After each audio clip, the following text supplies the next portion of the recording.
Chapter 27. The Ant. An-Naml. The only answer of his people was that they said, "Expel the family of Louis from your city. Surely they are a people who seek to keep themselves morally clean." So we delivered him and his family except for his wife. We made her stay among those who remained behind. And then we sent down upon them a rain which utterly destroyed them. Evil was indeed the reign of those who had been warned. Say, all praise is due to Allah, and peace be upon his servants whom he has chosen. Is Allah better, or the idols that they associate with him? Are the idols better, or he who has created the heavens and the earth, and has sent down for you rain from the clouds? Thus, through it, we cause to grow gardens that give joy to the onlookers, and you should realize that it is not you who have the power to bring forth its trees. Is there another God with Allah? No, not at all. But they, the idol worshippers, are a people who have deviated from the right path. Are the idols better? Or he who has made the earth a resting place, brought forth rivers in it, fixed mountains for it, and placed a barrier between two seas of salty and sweet waters? Is there another God with Allah? No, not at all, but the majority of them do not know. Are the idols better, or he who answers the distressed person when he calls upon him in prayers and removes the evil, and he who has made you successors in the earth? Is there another God with Allah? Little is that you mind. Are the idols better, or he who guides you in the darkness of the land and the sea, and he who sends winds as bearers of good news before his mercy? Is there another God with Allah? Allah is exalted above what they associate with him. Are the idols better, or he who originates the creation, then reproduces it, and he who provides for you from the heaven and the earth? Is there another God with Allah? No, not at all. Say to the idol worshippers, "Bring your proof if you are truthful." Say, O Muhammad, no one in the heavens and the earth knows the unseen except Allah, and the idol worshippers do not know when they shall be raised back to life for questioning. Nay, their knowledge concerning the hereafter is lowest. Nay, they are in doubt about its occurrence. Nay, they are blind to it. Those who disbelieve said, "What?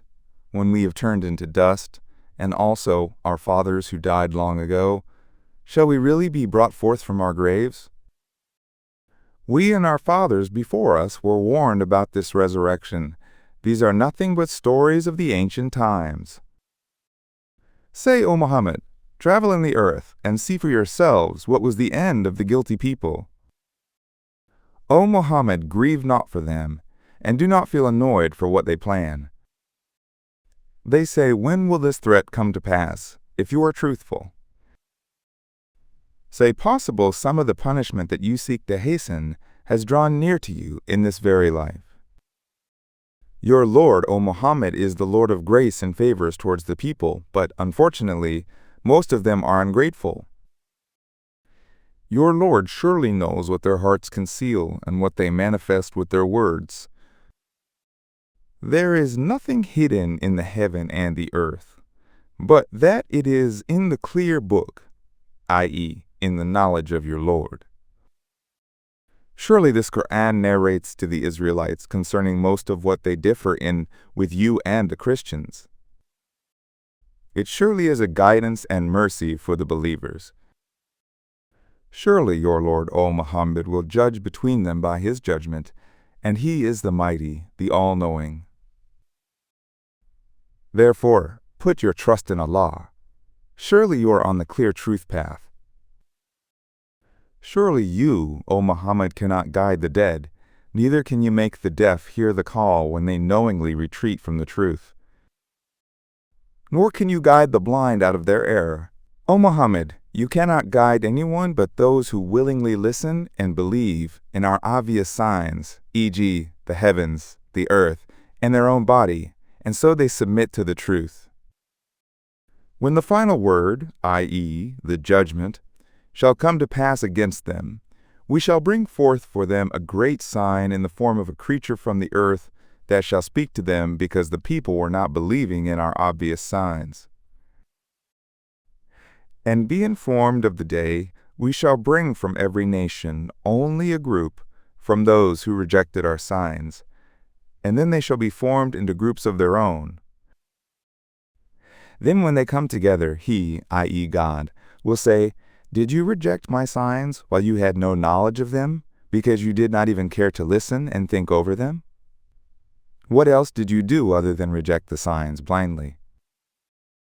Since they were unjust in blindly rejecting our signs, the word of withholding further guidance came to pass against them, and therefore they could not speak in their own defense.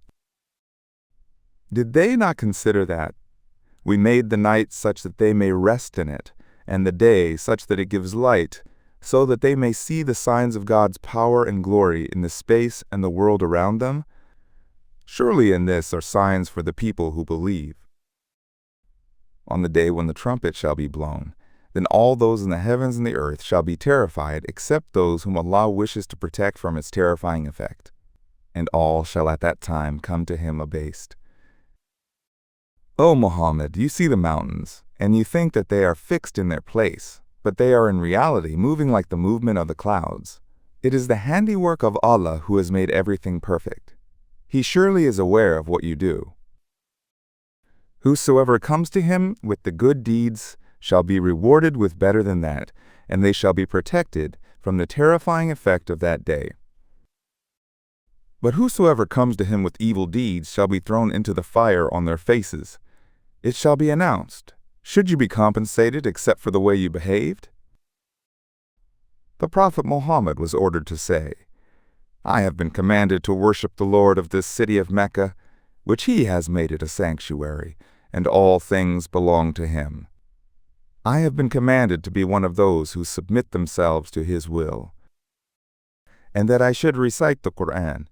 Therefore whosoever is guided, he is indeed guided for his own sake, and whosoever goes astray, then say to him, I am only one of the warners of Allah's chastisement." Say, "All praise is for Allah. He will soon show you his signs in such a way that you shall recognize them. Your Lord is not unaware of what you do." Chapter 28. The Stories. Al-Qasas. Ta Sin Mim. These are the verses of the clear book, the Quran. We will recite to you some parts from the story of Musa and Fir'aun, truthfully for the people who believe in you in Mecca. The story of the Israelites under Fir'aun will help boost the morale of the few people who have accepted Islam in Mecca, and are, consequently, being persecuted by the aristocracy of that city, and it will also give hope of Allah's help in releasing oneself from the oppressors. Surely Fir'aun behaved arrogantly in the land of Egypt and divided its people into groups, the Egyptian as masters and the Israelites as slaves. He oppressed one of the groups, i.e. the Israelites, by killing their sons and sparing their women. He surely was one of the mischief makers. We desire to bestow a favor upon those who have been oppressed in the land, and to make them leaders, and to make them the heirs, and to grant them power in the land, and to show Fir'aun, Haman, and their armies what they feared from the meek ones.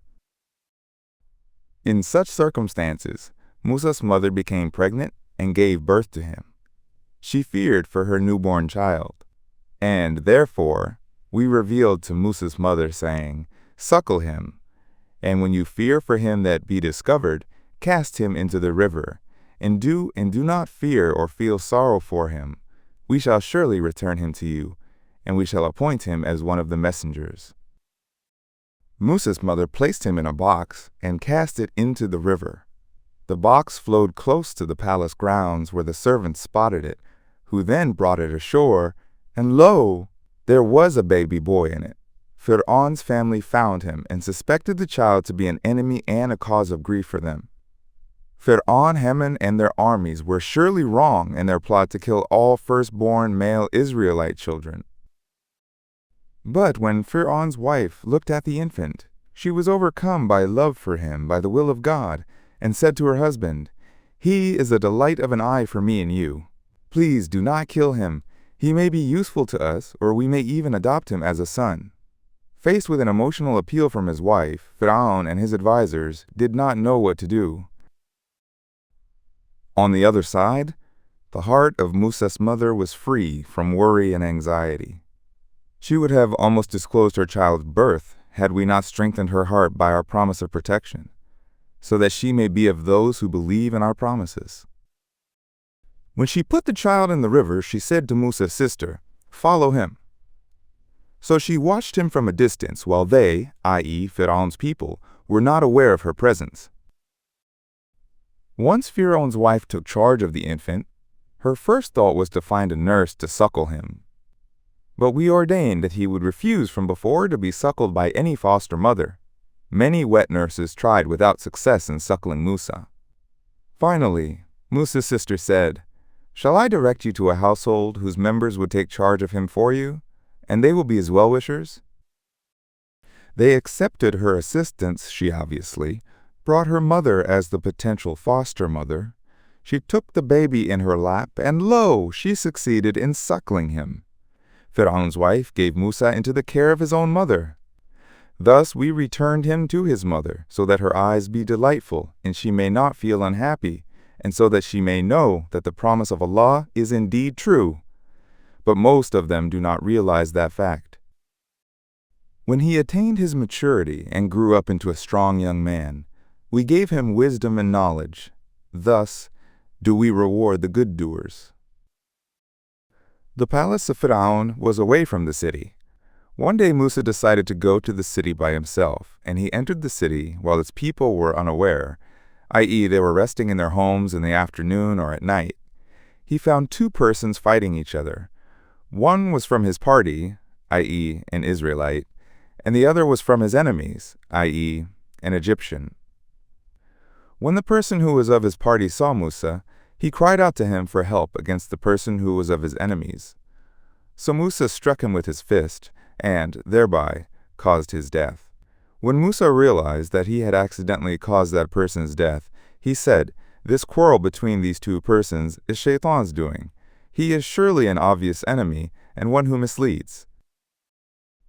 Realizing what had happened, Musa turned to Allah and said, "My Lord, I have harmed myself because now Fir'aun's people will harm me for having caused the death of one of them. So protect me from the consequences of what happened." Allah protected him. Surely he is the best protector, the most merciful. When Allah promised to protect him, Musa said, "My Lord, since you have blessed me, I shall never be a helper of the sinners." Now Musa did not return to the palace at night. In the next morning he was still in the city, fearful and vigilant, when lo, the same person who had asked his help the day before was crying out to him again for help. Musa realized that this was Shaitan's doing, and so he said, "You are clearly in error." So when Musa decided to seize the person who was an enemy to them both, the Israelite said, "O Musa, do you intend to kill me as you killed a person yesterday? You only desire to be a tyrant in the land, and you do not desire to be among the peacemakers." Soon a man came running from the far side of the city. He said, "O Musa, the chiefs are conspiring concerning you so that they may kill you. Therefore, go away at once. I am surely from among your well-wishers." So Musa left the city while he was fearful and vigilant. He prayed, "My Lord, deliver me from the unjust people." When he left Egypt and turned his face towards the city of Madian, he said, "Maybe my Lord will guide me on the right way." He traveled until he reached Madian. And when he came to the watering well of Madian, he found there a group of men who were drawing water for their flocks, and he saw beside them two women holding back their sheep. He went to the two ladies and asked, "What is the matter with you that you are holding back your flocks?" They said, "We do not draw water until the shepherds move away with their sheep from the water, and our father is a very old man, so he cannot do this himself."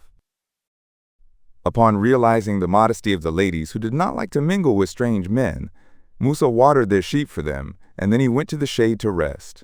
He was tired and hungry, with nothing to eat.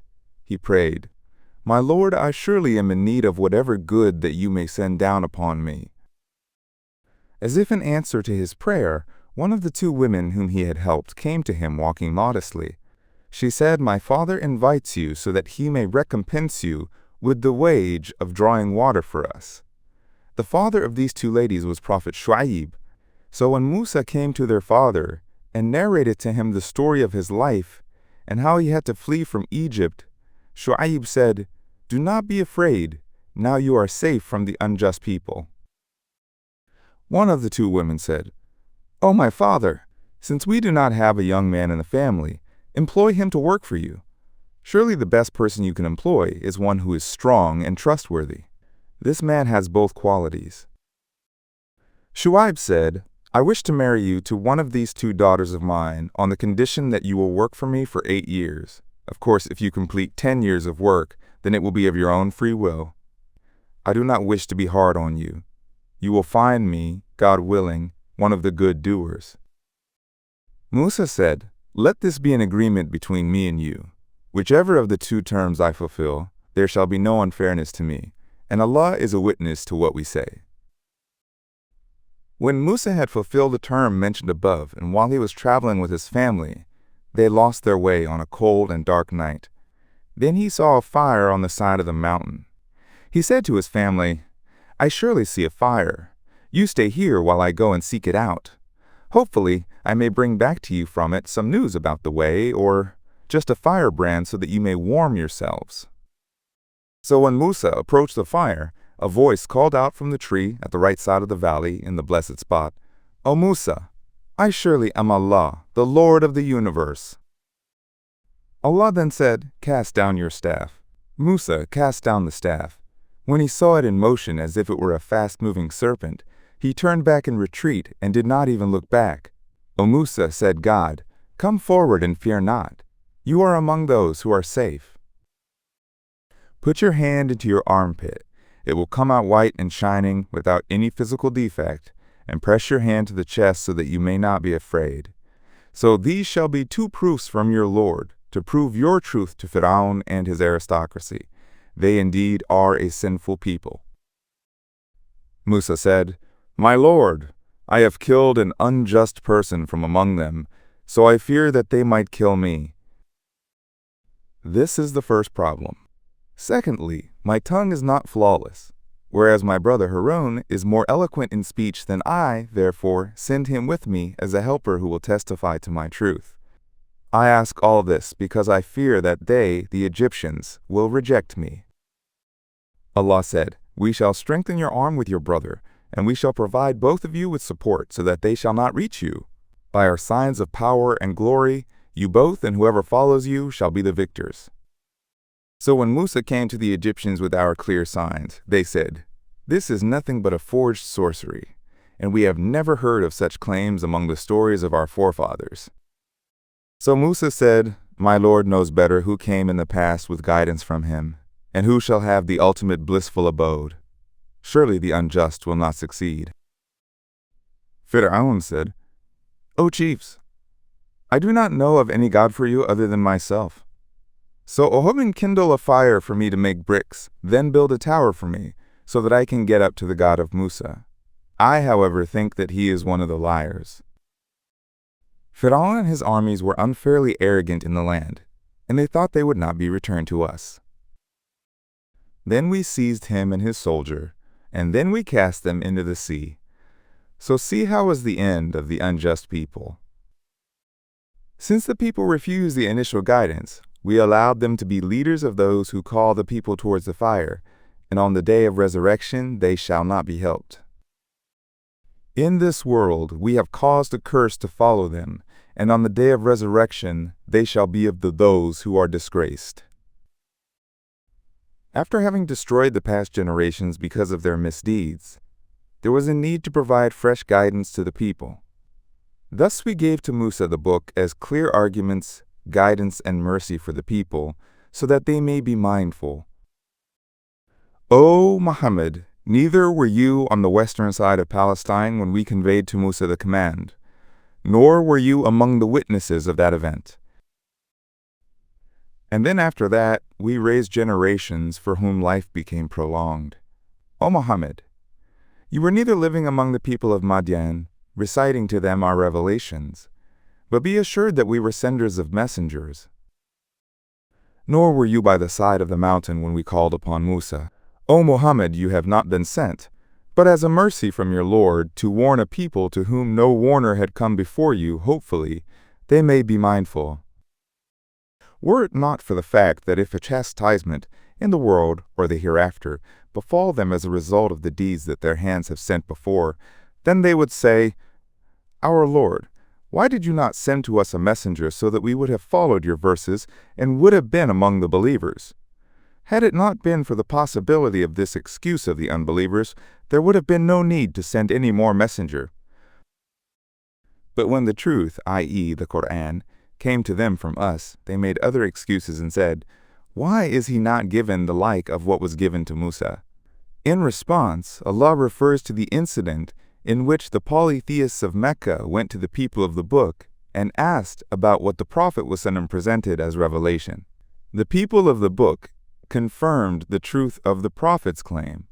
The polytheists, however, refused to accept their word. What?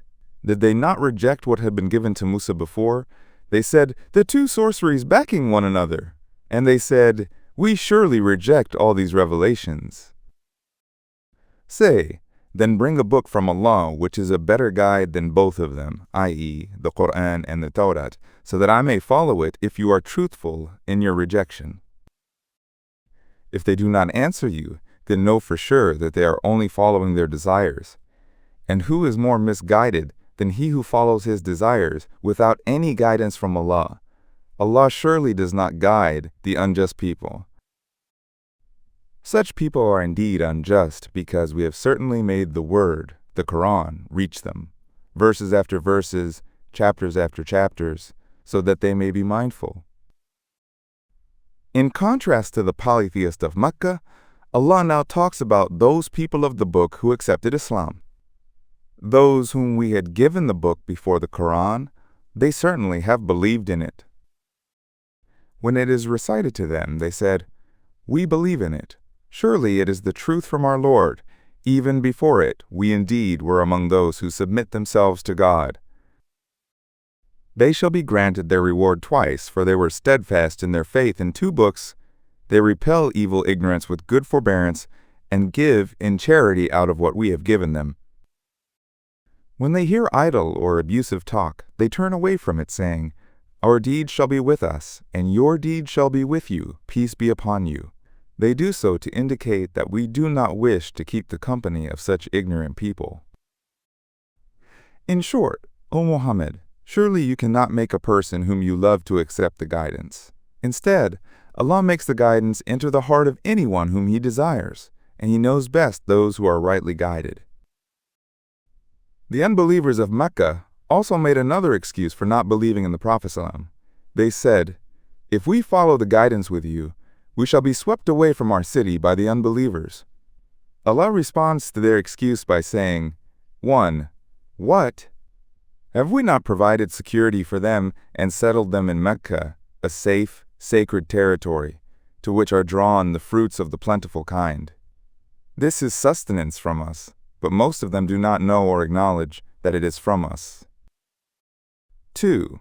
Even if the unbelievers of Mecca do not harm them, that does not guarantee that they will always remain safe. Allah could destroy them for their disbelief. And there are many a town that we destroyed its inhabitants because it became reckless and arrogant on the basis of its wealth. Go and see their abodes. They have not been occupied after them, except a few, and we are the ultimate inheritors. And your Lord does not destroy the towns until He has raised in their metropolis a messenger who recites to them our verses. And we do not destroy the cities except when their inhabitants are unjust. 3. And finally, whatever things you have been given and that you fear to lose if you accept the guidance are nothing but the provisions of this world, and it's an adornment that will not last for long, whereas whatever of the true faith and good deeds of the believers is with Allah is better and more lasting. Do you not then understand? Is a person whom we have promised a goodly promise of forgiveness and paradise shall receive it, like a person whom we have only provided the worldly provision? Then on the day of resurrection, he shall be among those who will be brought forth for questioning and chastisement? On the day when he, the Lord, shall call them and say, Where are those whom you thought were my partners? Those false idols against whom the sentence has already been passed will say, Our Lord, these are the people whom we misled. However, we misled them just as we were misled ourselves by our own choice, and therefore to you we declare ourselves innocent, for they never worshipped us by force. And then it will be said to the idol worshippers, Call your associate gods for help today, but the idols will not answer them, and they shall see the chastisement. If only they had followed the right guidance. On the day of judgment he, the Lord, shall call them and say, What was the answer you gave to the messengers whom we sent to guide you? All the information will become obscure to them that day, so they shall not even ask one another for excuses to be presented to Allah. This will be the outcome of those who rejected the guidance, but one who repents from wrong beliefs, believes and does good deeds. Hopefully he may be among the successful ones. And your Lord creates whatever he wants and chooses whatever he wishes. He has absolute power in creation and legislation. And they, the unbelievers, have no choice at all in legislation. They are free by his will in their actions. So glory be to Allah, and he is exalted above what they associate with him. And your Lord knows what their hearts conceal and what they manifest in their words and actions. He is Allah. There is no God but he. All praise is due to him in the first worldly life and in the hereafter, and his is the judgment, and to him you shall be brought back. Say, tell me, if Allah were to make the night to continue incessantly on you till the day of resurrection, who is the God besides Allah who could bring you the daylight in which you seek sustenance? Do you not then hear with the ears of your heart? Say, tell me, if Allah were to make the day to continue incessantly on you till the day of resurrection, who is the God besides Allah that could bring you the night in which you rest? Do you not then see the light? Indeed, it is out of his mercy that he has made for you the night and the day, so that you may rest therein, i.e., at night, and that you may seek of his grace by the day, and so that you may be grateful. On the day when he, the Lord, shall call them and say, Where are those whom you thought were my partners? We will then bring forth from among every people a witness of their deeds, and then say, Bring your proof about those whom you assumed as my partners. They shall not be able to bring any proof, and then they shall know that the truth belongs to Allah, and whatever they had forged was baseless and had left them. Indeed, Qarun Korah was from the followers of Musa, but he rebelled against them. We had given him of the treasures, so much that his keys would certainly weigh down a company of men possessed of great strength. When his people said to him, Do not exult. Surely Allah does not love the exultant. And seek by means of what Allah subhanahu wa ta'ala has given to you the abode of hereafter, and at the same time do not neglect your portion of Allah's blessings from this world. And do good to others just as Allah has done good to you. And do not pursue through your wealth mischief in the land. Surely Allah does not love the mischief makers. He arrogantly replied, I have been given this only on account of the knowledge that I have. Did he not know that Allah has destroyed from the generations that came before him those who were mightier than him in strength and greater in accumulation of wealth? Indeed, when Allah's wrath comes, the guilty shall not be asked about their crimes. So he went out among his people in his adornments. When the people saw him, there were two reactions. One, those who wished for this world's life as the ultimate goal of existence said, We wish that we had the similar of what Qarun has been given. Surely he possesses a mighty good fortune. 2. And those who had been given the knowledge of the final abode in the hereafter said to the former, Woe to you! The reward of Allah is better for one who believes and does good, and none shall receive this reward except the patient ones. Finally, when we decided to chastise him, we made the earth swallow him in his abode, and he had no one from a group of his servants and friends who could help him against Allah, and was not one of those who were helped. Those who wished for his place just the day before, when they saw the power of Allah, they said, "Woe! Indeed, Allah expands the sustenance for whomsoever He pleases of His servants, and He also restricts it whenever He pleases. Had it not been for Allah's grace upon us, the ground would have been swallowed with us. Woe, verily, the ungrateful ones do not succeed. As for that future eternal abode, we shall appoint it for those who desire to be neither arrogant in this world nor morally corrupt. And the eventual success and salvation is for those who guard themselves against displeasing Allah. On the day of judgment, whosoever comes with a good deed, he shall have a reward better than it, and whosoever comes with an evil deed, then those who do evil shall not be punished, except for what they had been doing. Verily, the God who made the Quran binding upon you, the same God who had revealed the Taurat to Musa, will bring you back as victorious to the destination, i.e. Mecca. Say, my Lord knows best him who has brought the guidance, and him who is in manifest error. It was not you, O Muhammad, who asked or prayed that the revealed book be inspired unto you. Instead, it was a mercy from your Lord. The revelation is not solicited, it is bestowed by Allah. Therefore, do not ever be a supporter of the unbelievers. And do not let them turn you away from the verses of Allah after you know that they have been revealed upon you. And call all people toward your Lord, and do not be of the polytheists. And do not call in worship besides Allah any God, because there is no God but Him. Everything is going to perish except His essence. To Him belongs the judgment, and to Him you shall be returned. Chapter 29. The Spider, Al-Ankabut. Alif Lam Mim. Do the people reckon that they will be left to say, "We believe," and they will not be tried? Trial and tribulation are part of human history. And we certainly have tested those who were before them. Of course, Allah verily knows those who speak truthfully in professing the faith, and He surely knows the liars. As for those who do evil and incite the weak Muslims into rejecting Islam, do they reckon that they will outstrip us? Evil is what they judge. It is entirely upon us to punish you immediately, or to postpone your chastisement till the hereafter. The true faith prepares the believers for the day of judgment. Whosoever hopes to meet Allah, then he should know that surely the term of judgment day that has been fixed by Allah is surely to come. And nothing from your deeds will be hidden from Him, because He is the hearing and the knowing. Preparing for the day of judgment involves jihad.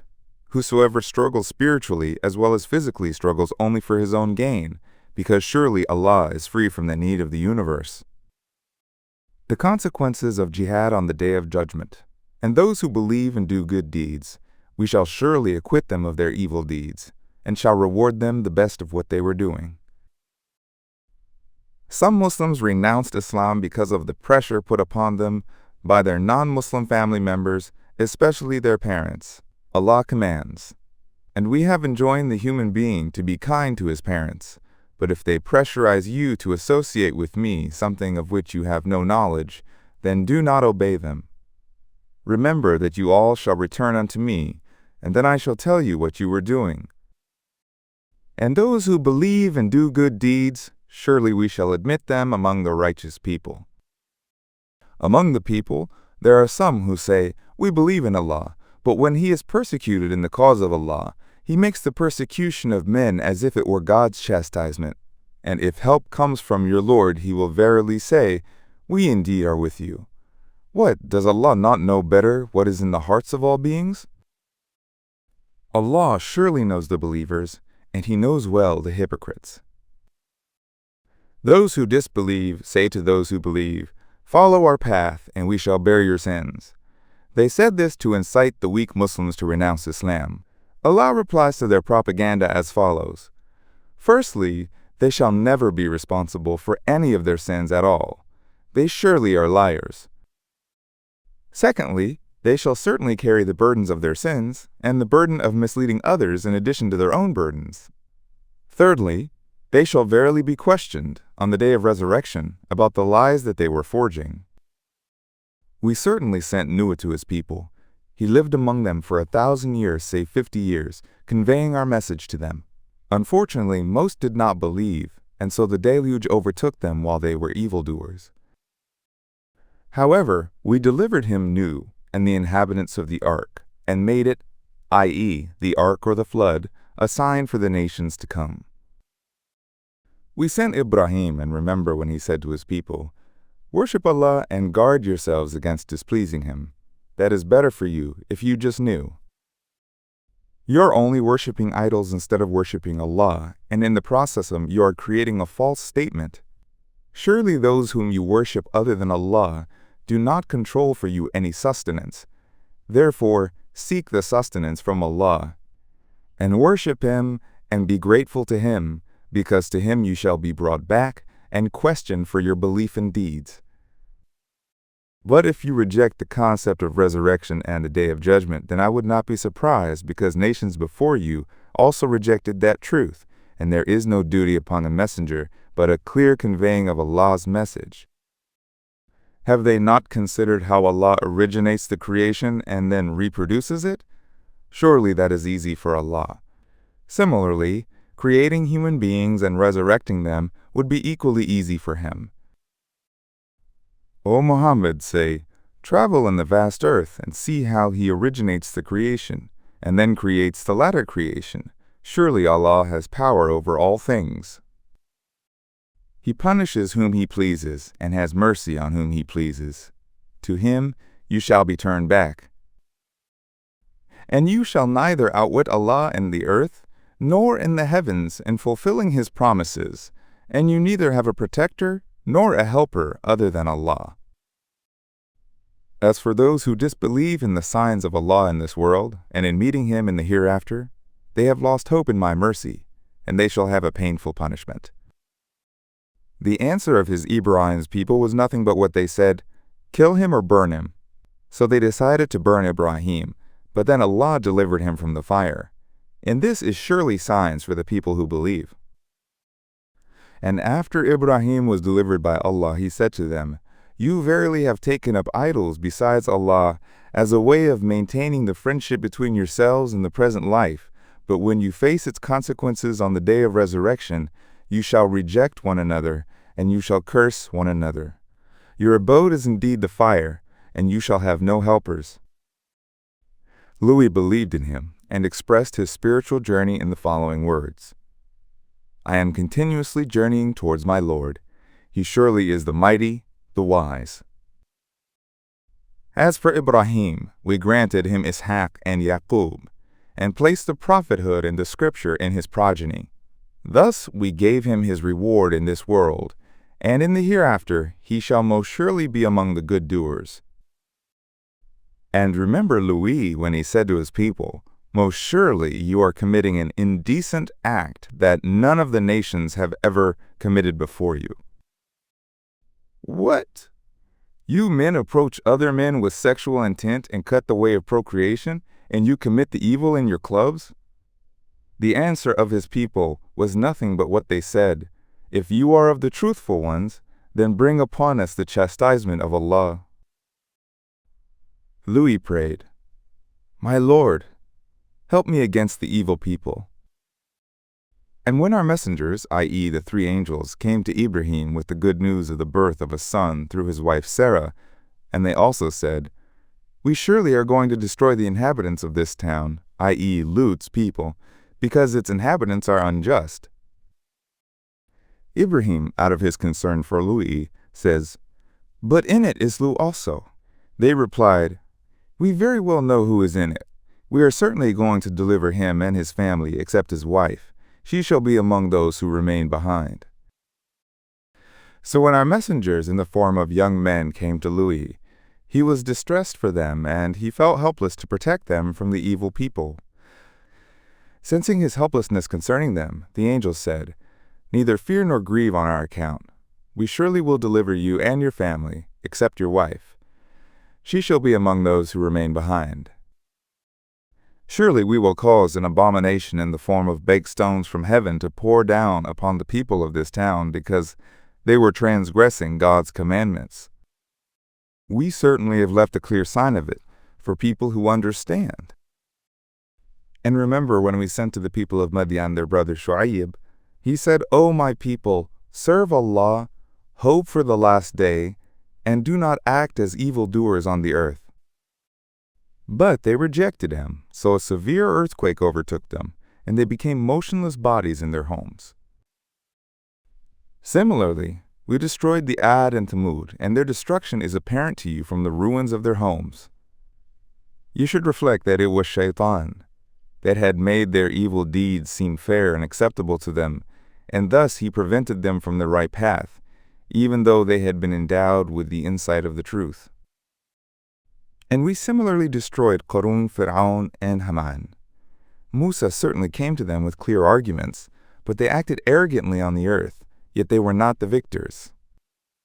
Each one of the groups mentioned above, we punished for its sins in different ways. 1. Among them were those upon whom we sent a violent storm. 2.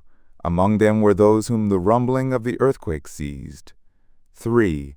Among them were those whom we caused to be swallowed up by the earth. And 4.